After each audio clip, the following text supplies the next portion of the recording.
Hey guys, I'm going to start putting some content up related to a process that I've been working on for a few months prior to all of this craziness. And that is essentially a discipleship pathway or a way of talking about our journey together in faith.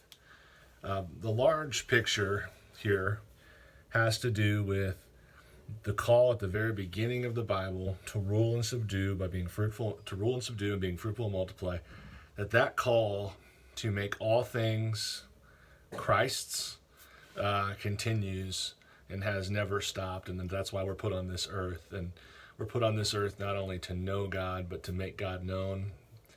And part of that actually involves just doing stuff, like regular stuff, like working on your car or cooking or raising your kids or doing your budget. All of that stuff has a God glorifying approach available to us, and if we take that God glorifying approach, we kind of stamp or we plant a flag in that area of our lives and say this is Christ's. So all of life for all of Him, there's no square inch in all of creation over which Christ does not proclaim mine, as Kuyper once said. So I've been working on, well, how do we turn that idea into some sort of a pathway where everybody at Providence has a sense of this is kind of how we do things, and this is how we approach our lives in this great task of making all things Christ's. So we came up with, or I came up with a few months ago, these three areas, and I'm gonna focus in on those for a minute here and discuss each one a little bit, and then talk a little bit about how we'll move into these further during this time of social distancing. Anyone else tired of that word yet? All right, so let's move the handy door cam that I built to do this closer to the words, and first you see the word rhythms, and then you see the word repairs, and then finally you see the word reaches. And some of you have already heard me talk about these things. So rhythms are just referring to these sort of systems that we have in place, these habits that we've got built into our lives. And the truth is that most of the most predictable trajectories of success or failure is not the goals that you set, but the habits that you have.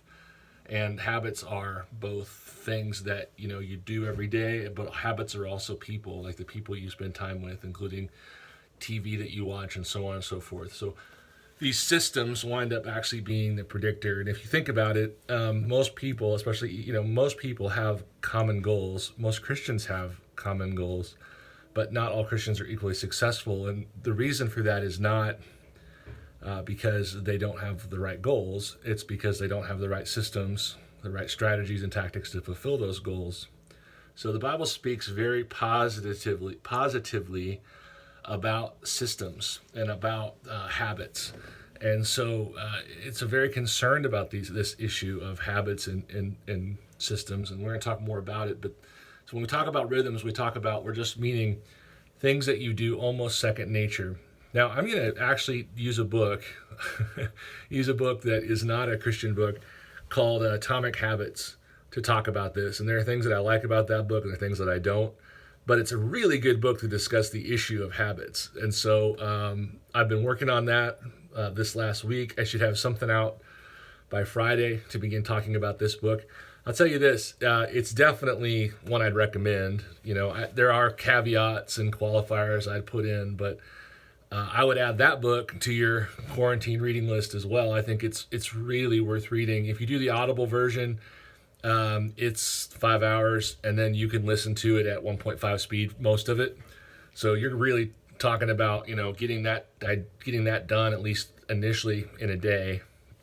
So what I've been doing is I've been listening to it 1.5, pausing, taking copious notes, and then also going back to the book and pulling content out to bring forward to you. So I would recommend reading that book, especially if you don't have a real clear understanding of habits and the importance that they play in your life. This is really a book that will help you see the importance of habits, and then also it'll help you actually think practically about habits. On this book, there's another thing I'm trying to accomplish with that, and that is a lot of self-help and leadership books that are not Christian use a matrix of cognitive behavioral therapy and behaviorism. And I want to talk about that a little bit at some point, just talking about, well, how does a Christian listen to 12 Rules of Life by Jordan Peterson and so forth, that focus on behaviorism, behaviorism being a subdiscipline of psychiatry. So there's lots of stuff to do there. One of the things that the book will talk about is habit inventories. So it's going to ask you to go through and list like the habits in your morning, for instance. But here's where I'm at on the challenge side. One of the challenges is, okay, how do I keep old habits that were positive during this season? Because some of those were like directed at, like going to the gym and things like that. So that's something I've been thinking about. And then, how do you use this time to drop old habits that are negative? I feel like I put the word rehab here because I feel like in some respects, God checked the whole country into rehab. And that's rehab's good. But it does not present in and of itself. It presents an opportunity to change, but it is an artificial environment. So some of the things that we talk about with rhythms and establishing rhythms in this season, we need to always kind of be aware of. It's sort of a rehab-like environment that we're going to have to realize that after this period of time is over, those old habits wait for us in those environments in which they were formed, that we've been removed from in the short term. So that's rhythms. Repairs. What's the stuff that needs to get fixed? What's the stuff that you could fix right now? Now, I've got a list of things like anger and addiction and marriage and anxiety and money. And maybe there's one of those on the list right now for you. It's like you've been neglecting this. You've been neglecting getting a budget. You've been neglecting talking to someone about your addiction and your anger or whatever, about getting marriage counseling. Man, this is so the time to do with these things. I would be happy to coordinate some of that with you online. And whether I could or should be the primary voice in that, you should definitely reach out to me and say, I'd like to fix this thing.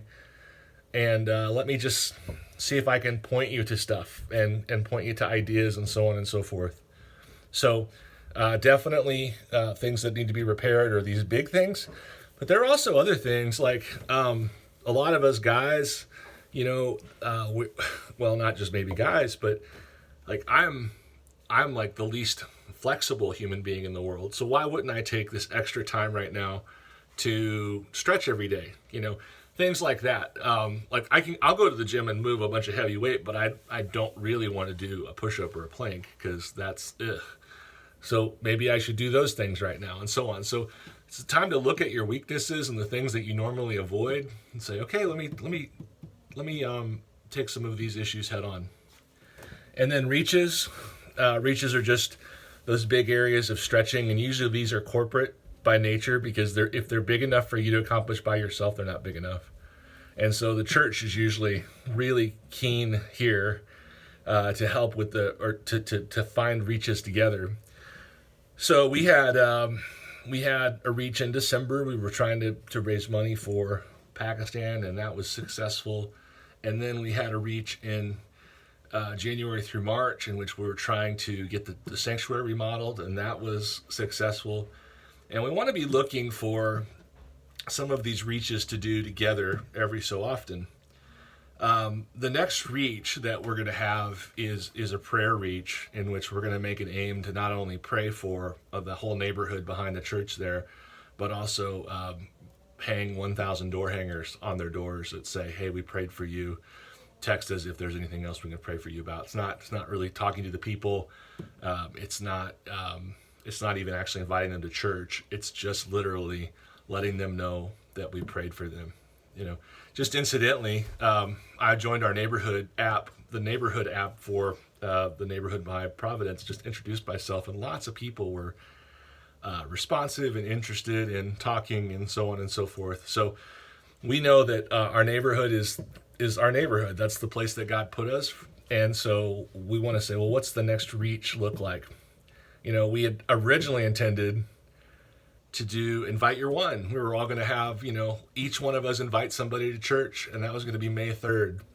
Well, you need at least a month's worth of preparation to get that going, to invite people and so on.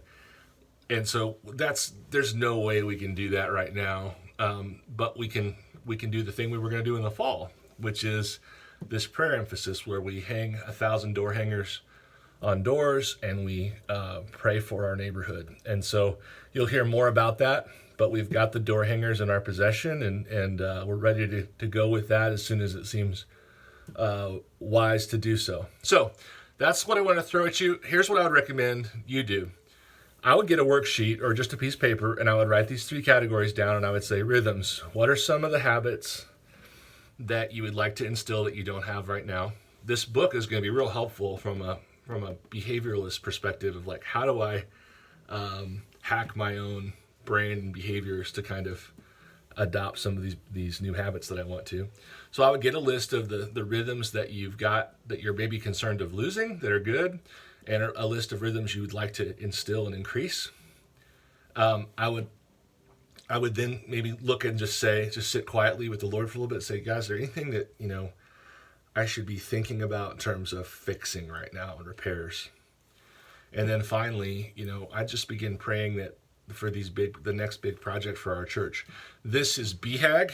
There's a book called Good to Great, and it means big, hairy, audacious goal. And a guy that I know changed it to MHAG, which is most holy and audacious goal, but I kind of still like the hairy one.